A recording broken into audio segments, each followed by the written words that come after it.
The cold morning of April 11, 2025, Broad River Correctional Institution. The stark, cold atmosphere as gunshots ring out, signaling the end of a long and tragic journey.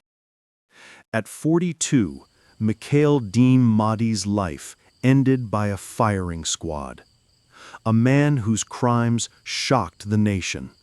A man whose childhood left scars so deep that only violence could fill the void. But what leads a person to such violence? Do you think childhood trauma is ever an excuse for a path like this? Let us know your thoughts in the comments below. Now think about it. You're watching this, you're hearing this story, but how many of you are really going to take a moment to share your thoughts? Not commenting means you're letting this story slip away without reflecting on it. Do you think it's worth thinking about? Because if you do, drop a comment below. Tell us where you're watching from. Let's see how far this story spreads. And for those of you who won't comment, tell us why in the comment section. What's stopping you from sharing your thoughts on a story like this? Mikal Deen Mahdi was born on March 20th, 1983 in Lawrenceville, Virginia. From the very beginning, Mahdi's life was marked by chaos and a sense of instability, circumstances that would profoundly shape the man he would become. Mahdi's early life was rooted in dysfunction. His father, Sharif, had served as a Marine, but his transition back into civilian life proved difficult. Sharif struggled with alcoholism, a problem that worsened over time, affecting his ability to care for his children. His marriage to Mikal's mother was troubled from the start. Married at the young age of 27 to a 16-year-old, Sharif's relationship lacked the foundation needed to foster a stable family environment. In 1986, when Mikal was just 3 years old, his mother left the family. The abandonment left Mikal with a profound sense of loss and confusion, especially as he grew up without the nurturing care of a mother. Sharif, unable to fill both parental roles, was emotionally distant and often overwhelmed by his personal struggles. His substance abuse issues further isolated him from his sons, leaving Mikal and his older brother, Salim, to fend for themselves. Sharif did make an attempt to provide for the family, taking odd jobs in a desperate attempt to stay afloat, but his efforts were inadequate. The family's poverty, compounded by his instability, created an environment where Mikal had no consistent role model or emotional support. In 1991, when Mikal was 8 years old, Sharif made the decision to send both Mikal and his brother to live with relatives. Mikal went to Maryland to live with his paternal aunt and uncle, while his brother was sent to Texas to live with an aunt there. In Maryland, Mikal attended Scotts Branch Elementary School in Baltimore. His time in Baltimore was marked by emotional isolation. As a child, he struggled to form meaningful relationships with his peers, a pattern that would continue throughout his life. He experienced difficulty trusting others and, as a result, often kept to himself. Mikal's academic performance was hindered by these social struggles, as well as his growing sense of resentment and anger. Teachers noted that he was prone to outbursts and demonstrated poor behavior in school. Mikal's low self-esteem and inability to relate to his classmates left him feeling isolated and frustrated. This sense of alienation was exacerbated by the absence of his mother and the fractured relationship with his father. He became a student who was often at odds with authority figures and who found it difficult to connect with others. Despite these struggles, Mikal managed to advance through the early years of his education. However, his problems at home and school escalated. His troubles were more than academic. They were emotional and psychological. By the time he reached his early teens, Mikal had become prone to violent outbursts, a symptom of his unresolved emotional turmoil. At the age of 9, Mikal's emotional and psychological struggles began to surface more clearly.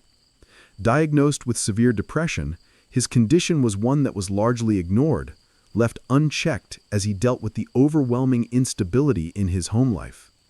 Mikal's depression went unnoticed by many as there was no consistent adult figure to advocate for his mental health. His emotional struggles were compounded by the deep-seated trauma of his parents' dysfunction and abandonment. In August 1992, after expressing suicidal thoughts, Mikal was involuntarily committed to a psychiatric facility. He was treated at the Walter P. Carter Center, where he was given a diagnosis of depression. This marked a pivotal moment in Mikal's life, as the lack of intervention upon his release would set the stage for the many years of mental health struggles he would face without proper care. Upon his release from the psychiatric facility in October 1992, Mikal returned to Virginia to live with his father. But little had changed at home. The environment was still unstable and emotionally neglectful. With his father unable to provide the care and attention Mikal needed, his behavioral issues continued to worsen. By the age of 14, Mikal had begun to engage in criminal behavior. In December 1997, he was arrested for 2 counts of grand larceny and 2 counts of breaking and entering. This was the first of many offenses, signaling the start of a downward spiral that would engulf his life for years to come. During this time, Mikal was sent to a juvenile facility, where he would spend 75 days in solitary confinement, a punishment that left him more isolated and disconnected from society. The trauma of this experience would have lasting psychological effects, deepening his sense of anger and hopelessness. His time in solitary confinement was a stark indication of the lack of resources and understanding available to troubled youth like Mikal.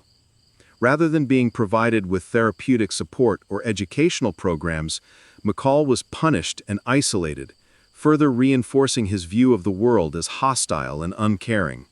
By the time Mikal turned 21, he had spent additional time in solitary confinement in adult facilities. His inability to cope with isolation and his intense anger led to a continued pattern of violence. Mahdi's behaviors at this stage were symptomatic of a deeper psychological crisis, one that no one seemed to address.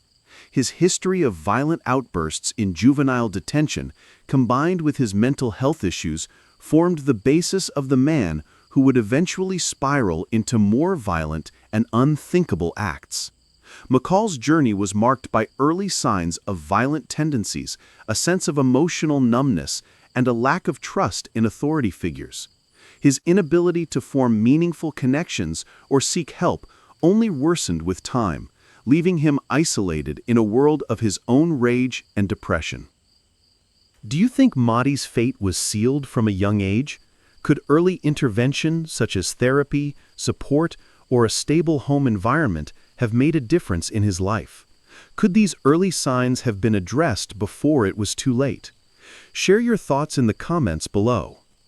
In July 2004, a series of violent crimes were committed by Mikal Deen Mahdi, a 21-year-old man whose unchecked anger and desperation led him down a dark and irreversible path. His violent actions would shock the nation, leaving a trail of blood and devastation across multiple states. Could you imagine the intense fear, anger, and desperation that led someone to make the fateful decision to kill another human being? On the surface, it seemed like a violent crime spree, but deeper within Mahdi, it was something more. A descent into madness that seemed inevitable. Was this the result of his environment, the trauma he endured as a child, or something darker within him?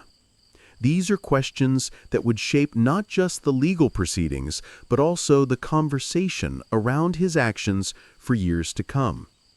Let's take a closer look at what happened that fateful summer, and explore the mindset that led Mahdi to cross the line from anger to murder. It all began in Virginia, where Mahdi stole a .380 caliber pistol and a car, which would serve as the first step in his violent journey. His first victim was a man named Greg Jones, who Mahdi murdered in what was later revealed to be a failed drug deal. This crime, although brutal, did not initially draw major attention, as Mahdi fled Virginia before authorities could link him to it. With his mind consumed by rage and fear, Mahdi began his criminal spree in earnest when he arrived in Winston-Salem, North Carolina on July 14, 2004. At a local convenience store, Mahdi approached Christopher Jason Boggs, a 29-year-old store clerk, and presented his ID for purchase. In a chilling moment of sudden violence, Mahdi shot Boggs in the face at close range, executing him without warning. Boggs fell to the ground, and Mahdi fired again, shooting the helpless man as he lay motionless on the floor. At this point, Mahdi did not even attempt to rob the store. His actions were not out of desperation for money, but pure, unprovoked violence. After failing to open the cash register, Mahdi grabbed a can of beer and fled the store, leaving behind a crime scene that would haunt investigators. After the brutal murder of Boggs, Mahdi continued his flight south. On July 17, 2004, Mahdi made his way to Columbia, South Carolina, where he would carjack Corey Pitt, stealing his vehicle and driving away with a new set of stolen plates. This was a calculated move in Mahdi's escape plan, but things began to unravel when he attempted to use a credit card at a local gas station. The card was declined, and Mahdi's suspicious behavior led the gas station clerk to contact the police. Realizing the authorities were closing in, Mahdi made a split-second decision to flee. Suspicious behavior and his escalating violence had left him no room to hide. Desperate to escape, he sought refuge at a farm in Calhoun County, South Carolina, hoping the rural setting would allow him to evade capture for a while longer. The farm Mahdi chose to hide at belonged to Captain James Myers, a 56-year-old veteran with the Orangeburg Department of Public Safety. Myers had spent the day with his family celebrating a birthday at the beach, unaware that a fugitive had taken refuge on his property. When Myers returned home, he was confronted by Mahdi, who had already armed himself with a .22 caliber rifle he had stolen from an earlier crime scene. The ambush was cold and ruthless. Mahdi shot Myers multiple times, including 3 shots to the head, ensuring Myers would not survive. In an act of pure malice, Mahdi poured diesel fuel over Myers' body and set it on fire, further desecrating the man's remains. After the murder, Mahdi stole Myers' police-issued truck and several firearms. This was the turning point where Mahdi's violence reached its peak, now not only a murderer, but a dangerous fugitive carrying stolen weapons, with law enforcement agencies in multiple states on high alert. In the aftermath of the murder, Myers' wife, Amy Tripp Myers, a law enforcement officer herself, came home that evening to find that her husband had not returned. Frantic, she went to the farm and found her husband's charred body, his life extinguished in a horrific and brutal manner. The shocking discovery sent ripples of fear and disbelief through the local community. Mahdi's actions had escalated quickly from an unplanned murder to cold-blooded executions. His behavior continued to spiral as he carried on his violent spree across state lines. The trauma and emotional devastation he caused would not only affect the victims' families, but also the wider community, leaving a lasting scar on everyone involved. We want to hear your thoughts. Was his violence premeditated, or did it unfold as a reaction to his environment and inner demons? Let us know in the comments below. The investigation into Mikal Mahdi's 2004 crime spree was as complex and harrowing as the crimes themselves. From the moment law enforcement connected the dots between the murders in Virginia, North Carolina, and South Carolina, a multi-state manhunt ensued. Mahdi's capture in Florida on July 21, 2004, marked the beginning of a protracted legal battle that would span over 20 years.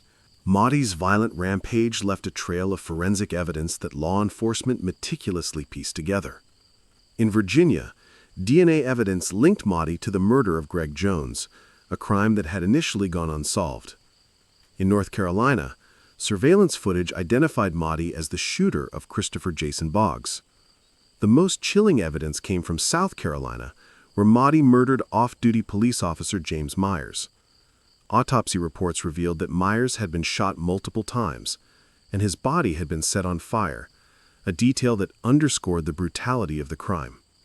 The stolen firearms and Myers' police-issued truck found in Mahdi's possession further cemented his involvement. While awaiting trial, Mahdi's behavior in custody was erratic and concerning.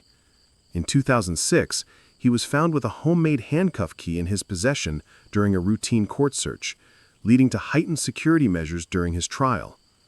This discovery raised questions about his intentions and the extent to which he had planned to escape or disrupt the legal proceedings.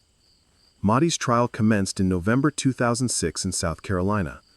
The prosecution, led by solicitor David Pascoe, presented a compelling case, highlighting Mahdi's cold-blooded murder of Officer Myers and his lack of remorse. The defense, however, argued that Mahdi's troubled childhood, marked by abuse and neglect, contributed to his criminal behavior. They contended that a more thorough investigation into his background might have provided mitigating factors that could influence sentencing. Despite these arguments, Mahdi pled guilty to the charges. The judge, Justice Clifton Newman, sentenced him to death, stating that Mahdi had extinguished any claim to mercy through his heinous actions. The sentencing underscored the severity of Mahdi's crimes and the legal system's commitment to upholding justice. Following his conviction, Mahdi's legal team filed multiple appeals, challenging the fairness of his trial and the adequacy of his defense. They argued that crucial aspects of his background had been overlooked, which might have influenced the jury's perception and the sentencing outcome. Despite these efforts, the courts upheld the original verdict, and Mahdi remained on death row. The case of Mikal Mahdi reverberated through the community, leaving scars that wouldn't easily heal. The brutal murders committed during his crime spree and the subsequent legal proceedings sparked intense emotions and debates among the public, law enforcement, and the families involved. Captain James Myers' wife, Amy, a law enforcement officer herself, was deeply affected by the loss. She expressed a desire to move on and focus on the positive memories of her late husband. Their daughter, who was married with children at the time of the murder, chose not to witness Mahdi's execution, instead opting to leave the painful past behind and cherish the good times with her father.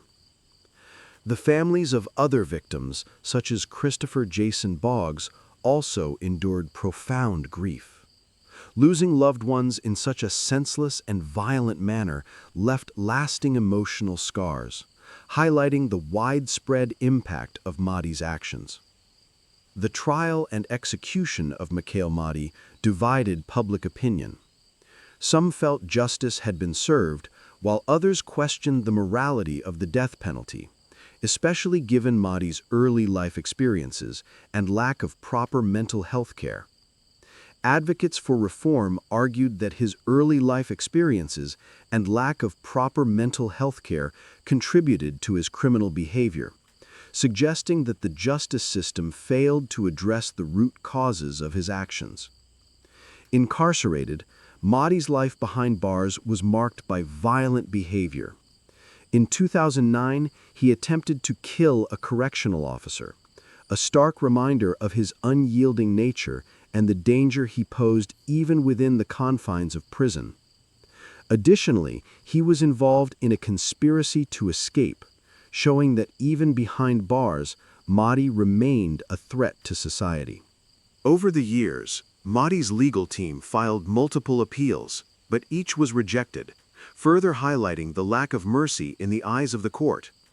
His final appeal was denied in 2025, shortly before his execution, underscoring the finality of the legal process in capital punishment cases.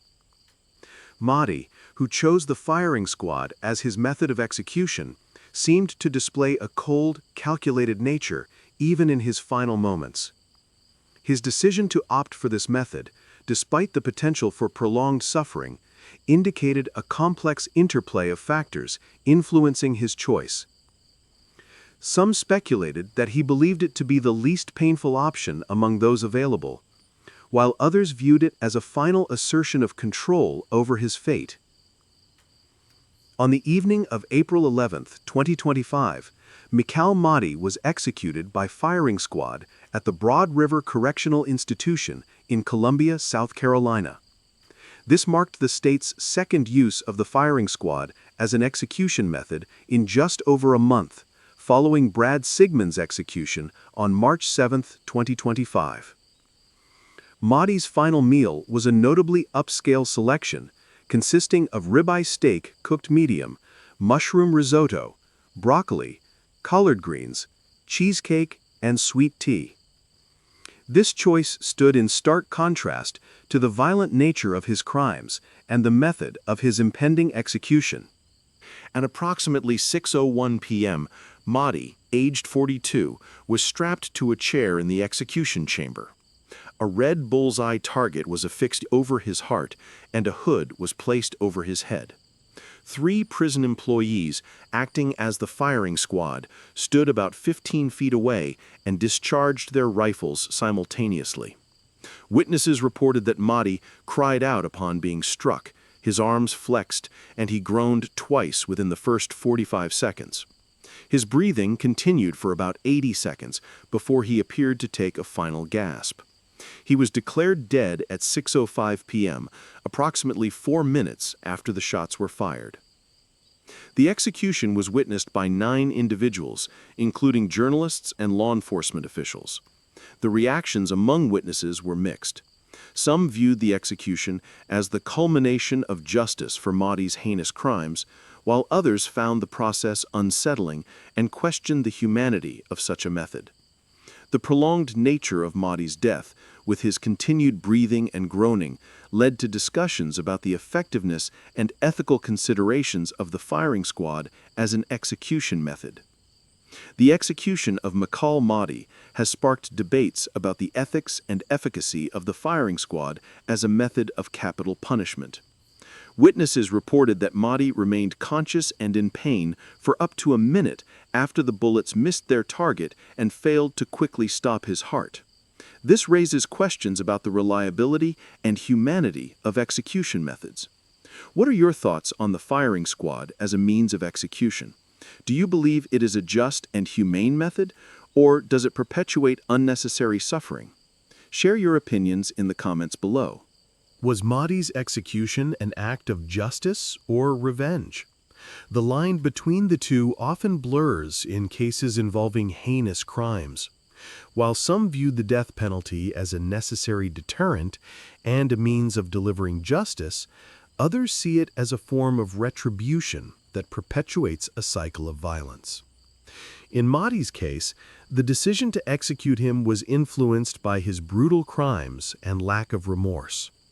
However, his attorneys argued that his traumatic childhood and mental health issues should have been considered as mitigating factors.